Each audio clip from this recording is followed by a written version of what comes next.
Welcome to Kuro Talk. My name is Acha from Marvelous.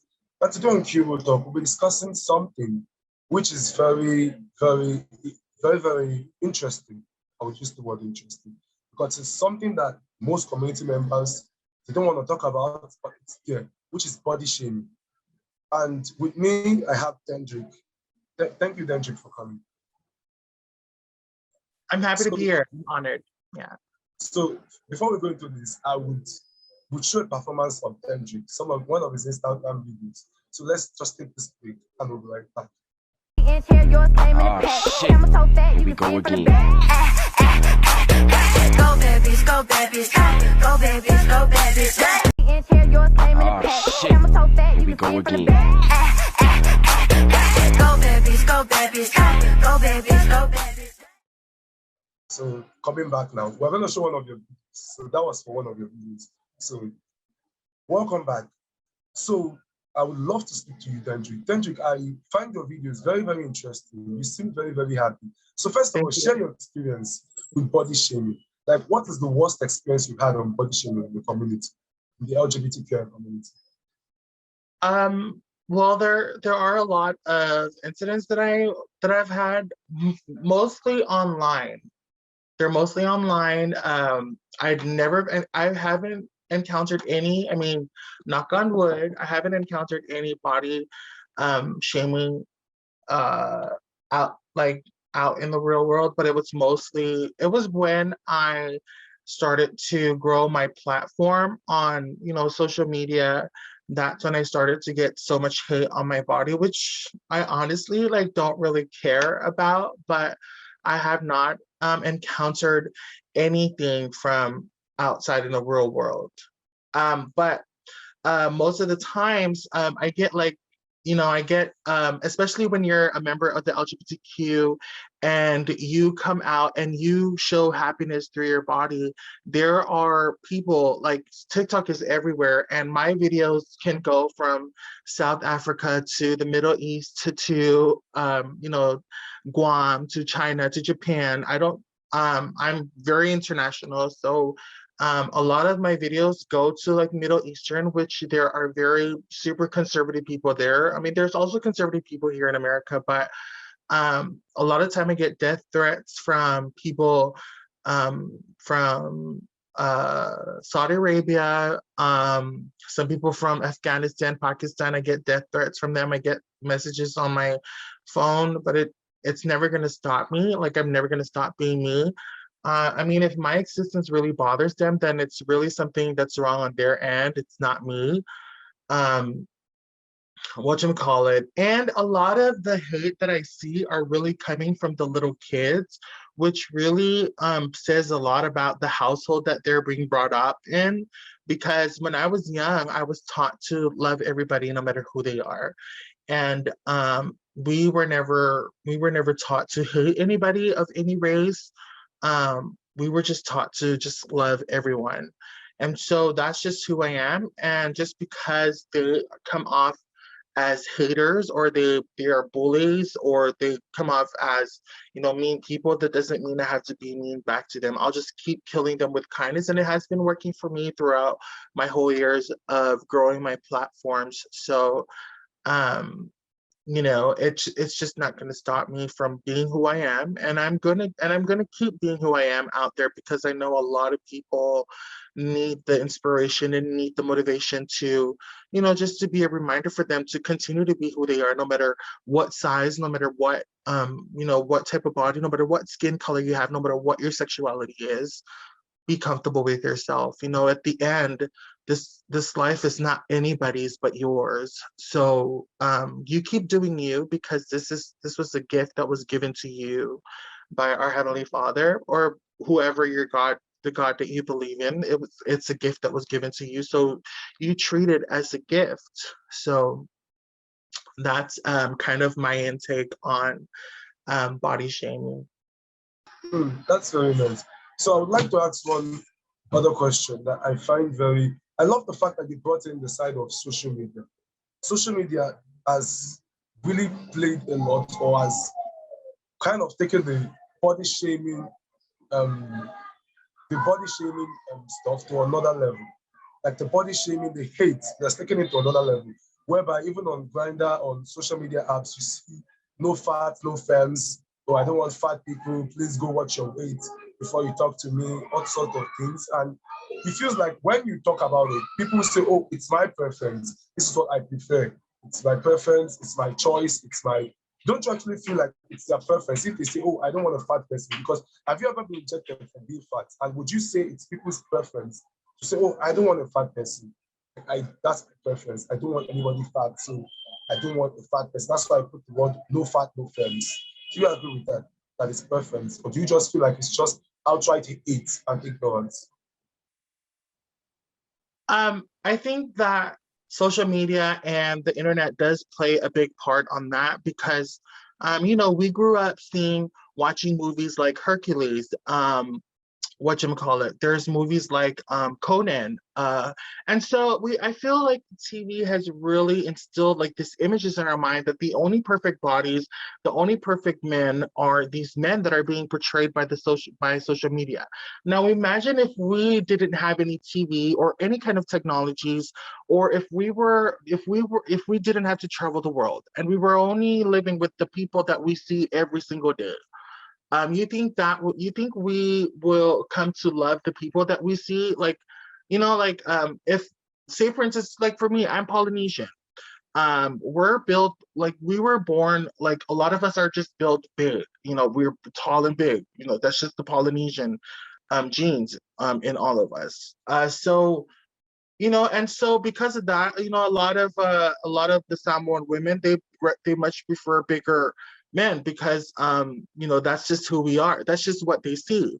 But because the social media has stepped in, and so we were fantasized by these images and these men and these models that they have just instilled in our heads that this is the perfect body, this is the perfect being. I mean, this is the perfect body shape that you should have. Now that all we see is that this, okay, then that's what I want. It sort of created a fantasy in our minds. Even with pornography and all this, and that's why pornography can really mess with your mind because when you watch pornography, all you see is this man with bigger size genitals, or like they have all of that, and then in your mind is like, okay, why do I not have that? Like now I want that. And then you're gonna think, oh, the only way you can get a hot man is for you to look exactly like them, is for you to look a certain way. And and it's gonna keep playing with your mind, and it's really gonna eat you up inside out if you're not careful, if you did not build a firm foundation, if you did not have a positive mindset or mentality of who you are, then it's going to keep killing you. And that's why you see a lot of people, they try to do surgeries, they try to do all of these just because they want to look like this person.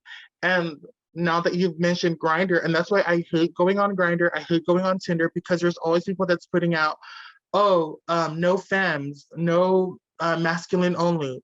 It's a preference that was inspired by all of these, pornography, because everybody on Grindr, they just want to hook up. And so I don't know if there's ever relationships, but it's everybody on there, all they want is just, they just want a good night, And so when they put out their preferences, it really, and that is why I hate the gay hookup culture. And so recently I just started joining gay pride, and I just really said that, okay, I'm finally gonna have I had to participate in activities. But for me, I hated the gay hookup culture. I hate everything about the gay culture. It's just so toxic. You go in there and then you're expected to look a certain way, you're expected to act a certain way, you have to be masculine in order for everybody to love you, and it's like, what's the purpose of being gay? I thought being feminine is when you're is gay. And so and it just plays a lot of role in these preferences that these people have. And so when people who don't have that go in there and they see these preferences that these people have put on Grindr, and then it's going to affect them, because now they're going to go in there as like, oh, will I ever get a chance to, go on a hookup with, to hook up with any of these guys? Because it seems like all they want is masculinity or top or, some of them said DL top or something like that. So it really plays a lot. So, going back to your question, social media does play a lot of, or just play a big part on the choices that we make with our preferences. So I would like to say that for me, I have been body shamed a lot of times because I'm like skinny, but just skinny with abs. So as much as people think that, oh, you look hot, I've been body shamed a lot of times because people will tell me, oh, you look like a bag of bones. You're too skinny. Are you sure you're okay? Like, how much do you weigh? How much do you? So they keep on asking some derogatory questions. And I've been body shamed for my nose. I've been body shamed for basically many things. So body shame is like a broad spectrum. People get body shame for different things, for the way they look, for their nose, or like what we said before, their dick size, probably their ass, the size of the ass, because some people will say, oh, how can you be a bottom? And your ass is so flat, looking like a frying pan or looking like a toast spread. Like your ass is so flat. So there are lots of body shaming stuff that goes on in the community. And people just tend to laugh about it and tend to pretend like it doesn't exist. But I don't know. I, for one, I think that, okay, let me ask this question, because shouldn't you know that if you look a certain way, like should it hinder the kind of career you want to venture into? Because I knew when I was young, I wanted to be a bouncer. I don't know if you know what a bouncer is. Those people are clubs. Yeah. I wanted to be a bouncer, but I knew that I was thin. I couldn't be a bouncer. Like I'm a thin, skinny guy. Yes, I'm tall, but I'm skinny. So I could not be a bouncer. So I just had to say, this profession is not for me. So do you feel like the kind of body type you have or the kind of body you have limits your profession? Because I heard someone say on TV that you don't have any business being fat and being on TV as a TV presenter, because you just keep on distracting. What people can see is just like, oh, you're fat. Why is this fat lady doing weather news? Or why is this fat man a newscaster? So do you feel like a certain type of body restricts you from becoming or going into a certain kind of profession? I just feel like at certain jobs it does play a lot of role, because when you say bouncer, there are people that are outside the club, and what happens in the club is just crazy. People go crazy in there. And so I know that when the bars are hiring their bouncers, or they have to look at that, like they have to look at your, like, to see if what they're going to pay you is something that you're going to reciprocate that. Like, are you going to be able to do the job? Like, because you cannot, like, say for instance that I weigh 310 pounds, right? And I'm going to go work at, maybe at a warehouse. If they see that it's going, because it can be a big risk for the company, because if they see that there's going to be a lot of health issues, then they're not going to hire you, because when something happens to you, it's going to be play a lot on their part. I mean, it's going to cost them a lot, because then you're going to go into labor. I mean, what is the word? You're going to be like, when you're like, you have to stay home, and now they're going to pay you staying home because you're injured. And so it's kind of like the same thing when you apply as a bouncer, and then they see that, if you're not going to be, if they don't see you fit for the job, then that would like make sense to me. If it's like, and same thing if you go in the military, like if you go in the military, if they see that you cannot, like, if you don't have like the body, and that's why a lot of people go in the military, and then they had to do a lot of workouts, and because they had to look a certain way, they had to be able to do certain workouts, they had to be able to wake up in the morning. And so it's just like, sometimes you just have to, like, a lot of times you cannot, like, in this world, there's nothing we can do that's going to change the way some people feel about us. Sometimes you're just gonna have to adjust, and you're just going to have to accept some of the things the way they are, because no matter what we do, homophobia has been around since So, the Dedreck, can I ask a question? So, are you saying that from a kind of body size that you have, so if you want, like maybe you're fat and you say, okay, I'm fat, but I have a goal, I have a dream, and I want to become maybe, let's say, a military pilot. Like probably I want to join the Air Force and fly a plane. So are you saying, because some people, obesity can be hereditary. So no matter how much you work on it, it cannot go away per se. It can't go away. So are you saying that they cannot become what they want to become or go aspire for that career because of their body size? They should just think of a different career. I mean, it's the reality. That is the reality of things. I tried joining the military. I just couldn't. I couldn't lose the weight, and I had to do a lot. And if they tell you that you had to lose the weight, then you're gonna have to. And what I'm saying is that we don't have any control over their rules and regulations. You know what I mean? So if it's gonna tell you that you cannot, then there's so many other opportunities that you can pursue. Like there's so many other things that you can look at. But I'm not saying that just because you look a certain way, that doesn't mean you can't chase your dreams. Just because they tell you that you want to be in the military, but you cannot because you can't lose the weight, that doesn't mean you're going to stop finding other opportunities after that, if that makes sense. Because, yeah, it makes sense. But because I feel like I'm of a different opinion. I feel like if you can do the same thing that everyone else can do, then why should weight or why should how you look be a problem?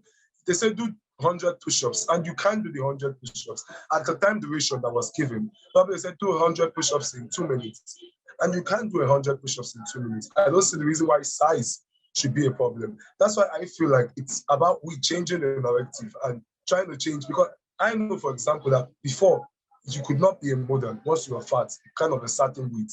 But whether we like it or not, fat people exist in the community, fat people exist in the society, and they are going to wear clothes, and they are going to get a shopping line, they're going to wear something. They need like a brand to represent them. And all we see are the skinny models wearing the skinny clothes, applying, being on the front page of Vogue, on the front page of Playboy, and we're like, but there are fat people in the community. When will they get the representation? The same thing with disabled people in the community, disabled people everywhere, but disabled people don't feel like they are represented because they don't feel like there's a sense of belonging for them. Even in creating like probably some parks, some cinemas, they'll be like, there's no, I remember someone who went to a cinema and they had to take her back. I can't remember the country because she was too big. Like even there are certain places where you go to and they say you have to pay for the seats of two bus, like the 2 seats of a bus. You have to pay for the seats, 2 seats in a bus because you are too big and 1 seat can accommodate you. And these are kind of the things that kind of, it leads to mental health. Don't you agree with that? Like when you feel like you want to aspire to be something and you can't be it because of your size, and not because you can't do it, but because, oh, people judge you based on the way they see you, like, oh, he's thin, he can't do it, or he's fat, she can't do it, or she's this, or she's that, or she's crippled, she can't do it. And they feel like they are depressed. It leads to mental health and sometimes maybe even suicide. Don't you feel like we should rather change the narrative and say, no, I can do this. I don't judge me by don't judge the book by its cover. Test me in this. If I fail at it, that means I can't do it. But if I pass it, then I deserve my shot at this. Don't you feel like it's about changing the narrative? I think it's definitely something that could be changed. So, which means that when they had to, I think just last year I saw that a lot of companies were opening up for like, the people with disability to work at their companies, like the gas stations. They were, I think there was a guy that literally opened up a store. I think it was a store or a gas station that's run by kids with autistic. And so it just has to do with reality and just, really thinking about like, because, okay, well, if I know that there's a lot of people that, that have like, that really cannot lose the weight.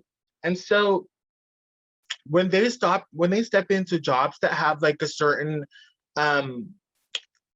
expectations of how you're supposed to look like and how you're supposed to do because of how physically demanding a job can be.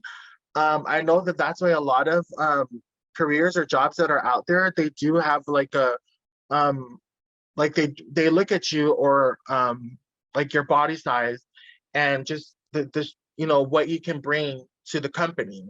But like I know that there's a lot of companies that can adjust to that that have jobs for people with disability.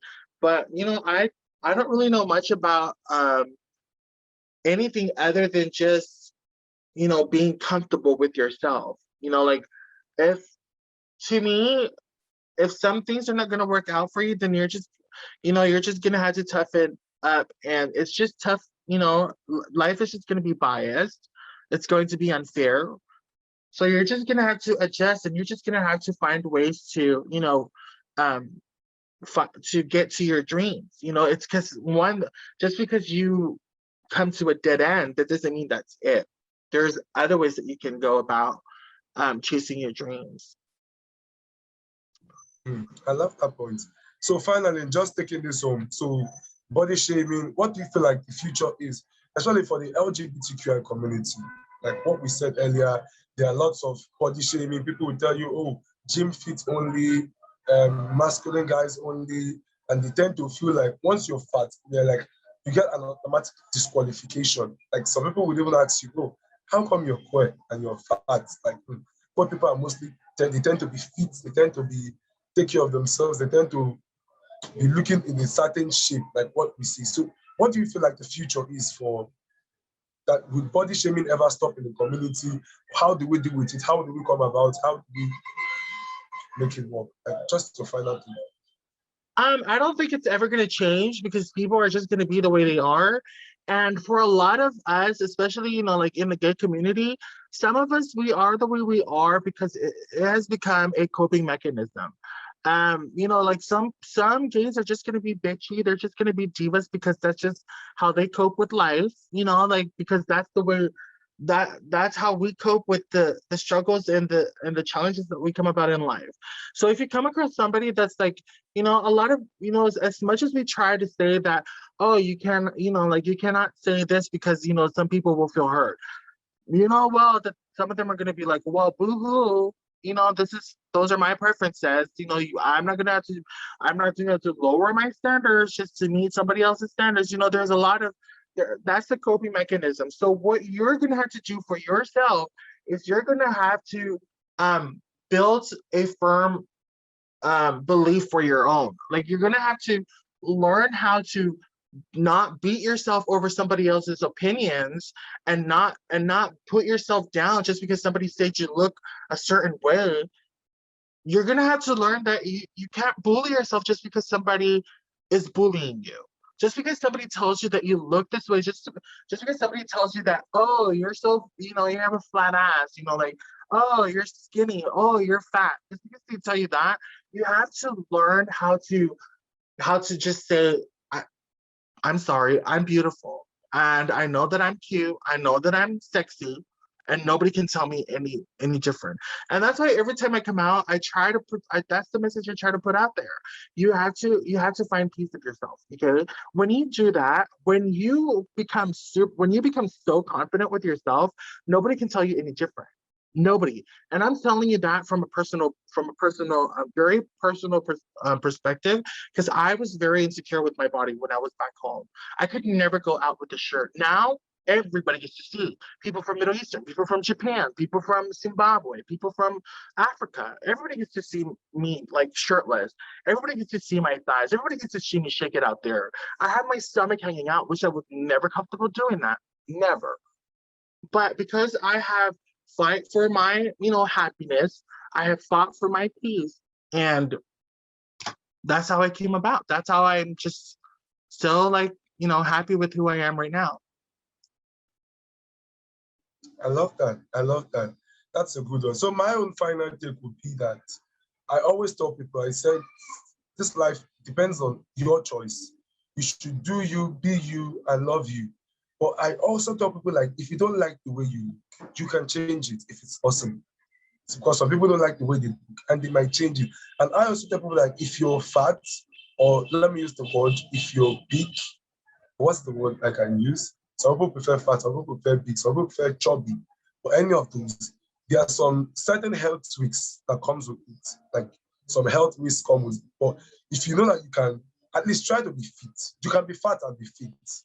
Try to do exercises, live healthy, have a healthy life. So I tell people like you can still look so big and look so fat, but you can be more fit than even he that looks so skinny because you're taking care of yourself, you're eating healthy foods, you're drinking healthy, you're drinking teas and living your best life. And I also tell people like be confident of yourself. Don't allow strangers or people on social media who even hate themselves. They might even hate themselves more than you hate yourselves, and they want to project their hate to you. And that's the way social media is just full of terrible people and bad people and fake people and just people who just want to project their hate towards other people. So it's just about discovering yourself, finding yourself, and like what you said, being confident in yourself and being confident in who you are. And no one would, and you would not see body shaming as an issue. That's just it. Like what you said, I agree with you. It's something that's always going to be there, but it's our own resistance or your own resistance to shutting down body shaming and saying that it doesn't, just shutting it down. That's just the word. So thank you very much, Dendry, for coming on the show. Thank you so much. I love your opinions. Thank you so much. You're You want very to say welcome. something? You know, like first of all, I want to say thank you for having me on. I feel so honored. Yeah. And, the fact that I'm speaking with you, which country are you in? I'm in Nigeria. I've never been to Nigeria before, nor have any friends there. But, the fact that, that I'm actually talking to you right now and that we're having this interview really speaks a lot about how far and how powerful social media is, and it shows that your messages are being spread across the continent. And so, when you see that, that's amazing. And so like one of the things that I do want to mention is that this is your life. This is all for you. And, just because, bullies are bullying you, that doesn't mean you have to bully yourself. That's the worst thing you can do is somebody can call you ugly, right? That's just them throwing you the fire. But if you're going to accept that, and if you're going to say, oh, really? Do I really look ugly? Now you're igniting the fire. Now you're just going to feed the flame. So when you're able to say, no, I'm not ugly. No. That's your own opinion, and people are very opinionated. People are going to say what they want. But everybody has to, I'm going to tell you this. There's not a single person on this earth that doesn't have insecurities. Not a single person on this earth that doesn't have any struggles. We all have struggles. So just be happy, and learn how to love yourself, because if you're not going to love yourself, then nobody else will. So, that's the message that I want to put out. But again, thank you for having me on. I really appreciate you. Thank you very much. Thank you for coming on the show. So Dendry, you're a financial advisor, a gay activist, and just tell us what you do quickly. Just talk about yourself in like 1 minute, because we're almost out of time. So just tell us what you do, So right now I'm a content creator, which is also known as an influencer. I am also a gay activist. I just literally stepped into that, and I just joined the board here in St. Augustine, and I really want to do that because I want to speak for the people of the LGBTQ. And I'm also a financial advisor. I'm a financial advisor with Primerica. I help people with, getting them protected by providing them with the life insurance, and also help them with investments. So that's everything that I'm doing right now. And, the sky's the limit. There could be more opportunities that are coming out. So definitely looking forward for that. Thank you very much. Thank you. So how can people reach you on social media? How can they reach you? So my Instagram is Someone Unicorn. Marvelous and I are friends on here, and so if you need to follow me, you can go check out his stuff. So Someone Unicorn is my Instagram, my TikTok, and yeah. Okay, no problem. That works. No problem. We'll put the social media handles on the episode. So that's our offering, guys. Thank you for watching this week's episode on Kuro Talk. So don't forget to click the subscribe button. Until next week, where we bring you more exciting episodes. Stay safe and peace out. All right. Thank you, Marvelous. Thank you so much.